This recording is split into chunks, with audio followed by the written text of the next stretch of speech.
Hello, people of the Internet. This presentation addresses the operative question of the course, namely, what is educational technology? I'm Gerald Dana Cole, and you can reach me at any of the virtual coordinates given at the bottom of this screen. I'm leaving my Skype channel open and will answer instantly or within a few minutes of your call in the event that I've stepped out for a moment. Otherwise, I check my email a little less frequently, usually in the morning or at night, Greenwich Mean Time, -5. You can also call me at my Google Voice number, and if you don't reach me immediately, please leave your number, name, and message in that order so I can get back to you. I'm going to cover the standards the course is aligned to. We'll deconstruct the terms education and technology. We'll talk a little bit about the learning objects model and social constructivism, and finish up with a discussion of open source resources used throughout the course. First and foremost, I've endeavored to cover the ISTE-NETS-T standards, which is the de facto standard set for educational technology in 49 states in the USA. ISTE is the International Society for Technology and Education, and NETS-T is the National Educational Technology Standard Set for teachers. The NETs provide good coverage of the concepts, skills, and dispositions teachers and corporate trainers ought to possess to make effective use of technology in teaching. I've also aligned the course to a subset of the Common Core Standards, which is another standard set sweeping America, and will periodically provide exemplars that demonstrate effective ways to address expectations for teachers and learners. What then is educational technology? To answer that, we'll start by deconstructing the term education. Education is the process by which teachers impart knowledge to students. This begs the question a little bit because what constitutes knowledge is a fuzzy concept to some people. There are at least two forms of knowledge, declarative and procedural. Declarative knowledge is factual knowledge, such as the birth date of Abraham Lincoln. Procedural knowledge is task-oriented, like knowledge of how to do something. The steps needed to bake a cake are an example. In a sense, learning is a function of what you remember and your ability to apply it to novel situations. The learning equation captures this symbolically. Learning equals retention plus transfer. Where then does technology fit in? Well, the word technology derives from the Greek word technologia, the root of which techne means art, skill, or cunning of hand. For example, the technology for making knockoffs of the handmade and hand-painted masterwork of Greek pottery to the left would include making casts from the original and silkscreening a photo rendering of the design. Before continuing, it's important to make a modern distinction between hardware and software, such as computers and programs, and the more interesting forms of technology, which we'll refer to as intellectual software. Mnemonics such as Roy G. Biv for remembering the colors of the rainbow, or PEMDAS for remembering the order of operations and evaluating a mathematical expression are one technique, but really any contrivance that facilitates learning is a form of technology, including marker pens and talk and chalk. There's also a tendency to treat the study of computers as the study of educational technology. Though we will be doing some button pushing in this course, it is not a computer course. In fact, until the middle of the last century, computers weren't mechanical devices. They were typically women who did computations for a living. Parenthetically, there was a sort of reverse discrimination going on then, because women were thought to be better at ciphering than men. The real point here is that nowadays, any strategy that results in more effective teaching or learning is a form of technology. Our goal as teachers, trainers, or coaches is to increase the knowledge base of our students. There's been a seismic shift in contemporary education towards learner-centered instruction, acknowledging this. Teachers are being recast as facilitators, and the new catechism is to be a guide on the side, not a sage on the stage. That line of thinking isn't really new. The word pedagogy, which we think of as the art and science of teaching, derives from the Greek pedagog, pedag as in walk, or one who walks behind students rather than leading them from the front. So educational technology, in simple terms, is ways of making education, whether by use of mechanical devices or effective psychological contrivances. Psychology is at the heart of effective education. You may have heard of behaviorism and guys like B.F. Skinner, who ruled the roost until the late 1960s. To behaviorists, the mind was a black box, and the only things we could observe were responses to stimuli. For example, striking you on the funny bone would elicit a knee-jerk reaction.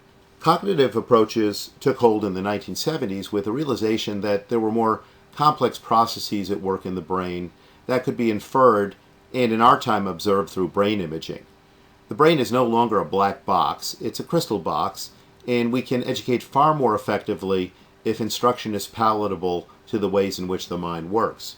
Modern cognitive psychologists, the crystal box folks, tend to be a little harsh on behaviorists, who based a lot of their conclusions on experiments with white rats.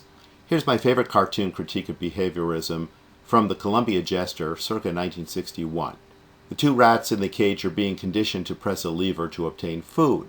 One white lab rat says to the other, "I think I've got this behaviorism thing figured out. All I need to do is press this bar and I can get one of those guys in the white lab coats to feed me."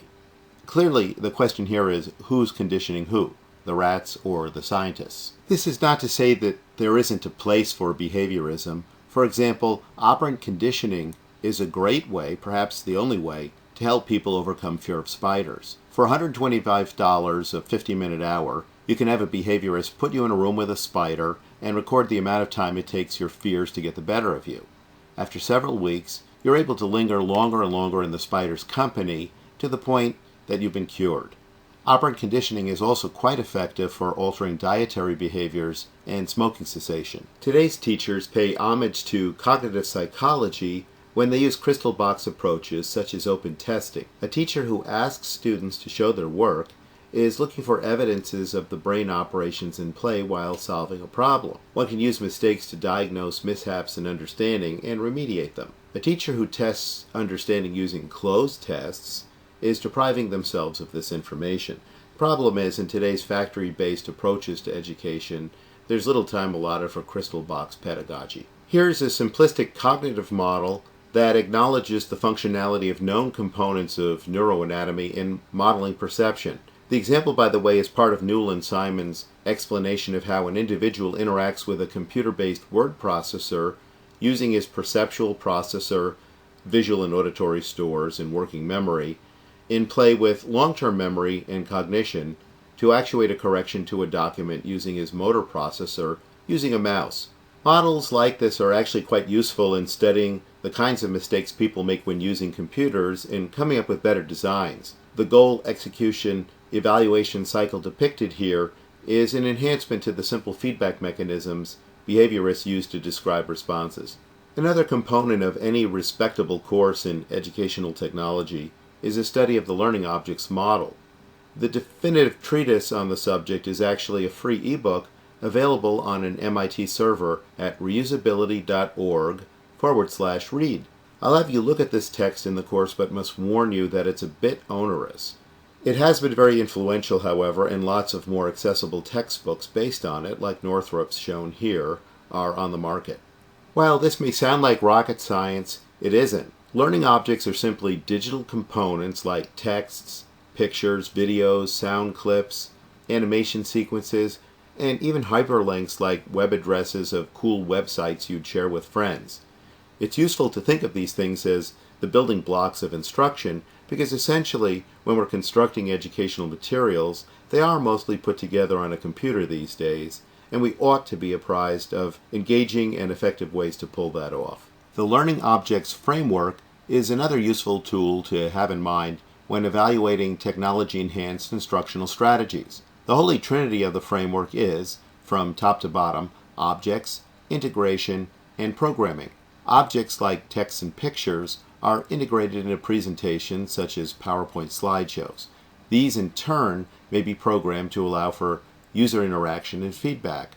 Left of center, we have productivity tools such as word processors, slideware, or web authoring suites that we use to build instructional materials.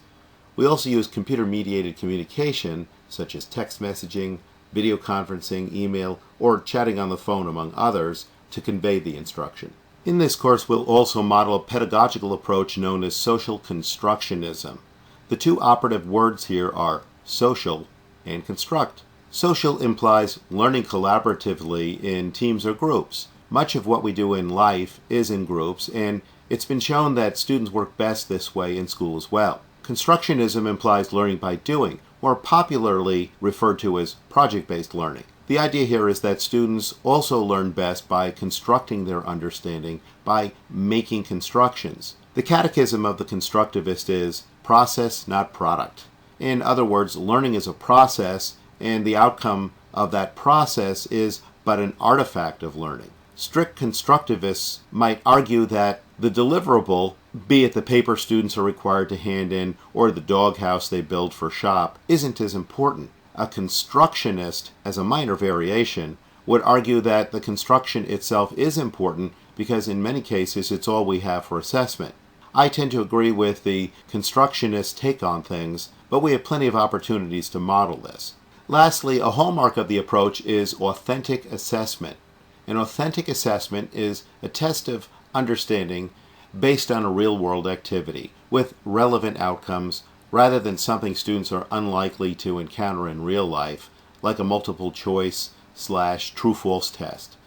I was a mathematics major as an undergrad, and not to be disrespectful, but have to say I can't remember the last time I had to calculate a square root in the grocery store. A good measure of students measuring, calculating, planning, and group cooperation skills, for example, would be to have them build a clubhouse in back of the school. Given the constraints of today's economy and my interest in modeling platform-agnostic computing, most of the software used in this course is freely downloadable off the internet. This is sometimes referred to as FOSS, for free open source software, but apart from the lack of cost, has other advantages.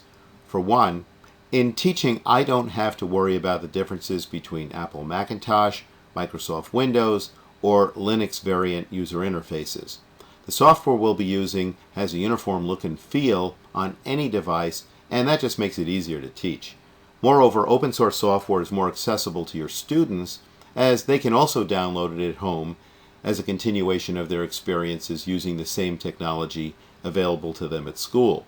There are a few exceptions to the rule. For example, in the unit on graphical organizers, it would be a travesty for me to skip over commercial software like Inspiration that's widely used in schools. In those instances, we'll wait till the last minute to download free 30-day trial versions of the software so you can get some exposure without any financial outlay. Finally, whether you're freely auditing this course or intent on earning college credit, there's a culminating iPortfolio project that will encompass all of your project work and reflections. Regardless, I encourage you to partake in the iPortfolio project for the full experience of integrating your work into a product that you can show off to potential employers or clients.